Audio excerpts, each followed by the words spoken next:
जब इमरान खान साहब इस्लामाबाद हाईकोर्ट पहुंचे तो उनके साथ जो लोग थे किया गया, 23 लोगों को गिरफ्तार किया गया। फिर फवाद चौधरी साहब ने ट्वीट किया कि मेरी बात हुई है लॉ मिनिस्टर से और उनको जल्द रिहा कर दिया जाएगा, और उन लोगों को रिहा भी किया गया। और इस पर फवाद चौधरी साहब ने आज ये कहा है कि जब हम वफाकी वुज़रा से पूछते हैं तो वो कहते हैं कि ये गिरफ्तारियां हम नहीं कर रहे हैं। तो फवाद साहब ने कहा इसका मतलब जो कर रहा है वो चाहता है कि ये मुज़ाकरात नाकाम हो। क्या जरा बताइएगा क्या पस मंजर था इसका? जो गिरफ्तारियां हुई आपके कहने पे हुई, पुलिस ने की, और अगर की तो वजह क्या थी उसकी? फिर देखिए, पुलिस ने मौके के ऊपर जब कुछ लोगों को देखा कि उन्होंने कानून को अपने हाथ में लिया है और वहाँ पे जो है वो प्रोटेस्ट इस अंदाज से कर रहे थे कि वो सरकारी काम में मुदाखलत कर रहे थे, तो पुलिस ने उनको गिरफ़्तार कर लिया। गिरफ़्तार करके वो थाना ले आए और वहाँ पे मुकदमे के अंदराज की कार्रवाई अभी जो है वो हो रही थी कि जो नेगोशिएशन टीम है उनकी मौजूदगी में, आप देखें ना, फवाद साहब जो है ये बातों को अदरवाइज जो है वो ट्विस्ट करते हैं। इनकी मौजूदगी में इसहाक डार साहब ने और आज़म ज़ी तारड़ साहब ने टेलीफोन पे मेरे साथ बात की और उन्होंने बाकायदा माइक को जो है वो ऑन करके जो है वो मेरी गुफ्तगू कराई। मैंने बाकायदा इन लोगों को कहा कि इस तरह से उन लोगों ने वहाँ पे कानून को अपने हाथ में लेने की कोशिश की है, जिसके ऊपर पुलिस ने उनको गिरफ़्तार किया है। आईजी ने मुझे इस बारे में इन्फॉर्म किया है। अभी मुकदमा जो है वो दर्ज नहीं हुआ और उनकी गिरफ़्तारी जो है वो नहीं डाली गई। इन्होंने कहा मुझे, या उस दोनों जो नेगोशिएशन टीम्स हैं, इन्होंने मुझे कहा कि जी आप इनको रिहा कर दें ताकि गुड जस्टिस के तौर पे हमारी ये जो गुफ्तगू है ये जारी रहे। तो मैंने इनसे वादा किया, मैंने कहा कि इसको जो है वो अभी जो है वो मैं जो है वो कह देता हूँ तो इन बंदों को जो है वो रिहा कर दिया जाएगा। उसके बाद मैंने आईजी इस्लामाबाद को कहा कि जी आप इनको रिहा कर दें।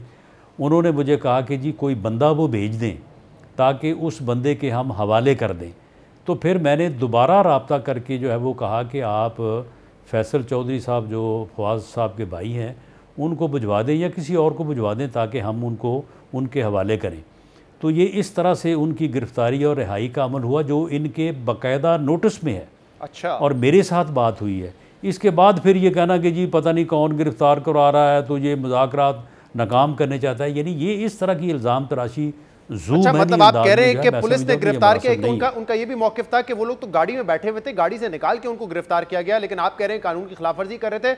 और दूसरा आप ओन कर रहे हैं कि इस्लामाबाद पुलिस ने किया और फिर आपकी हिदायत पर उनको छोड़ा गया।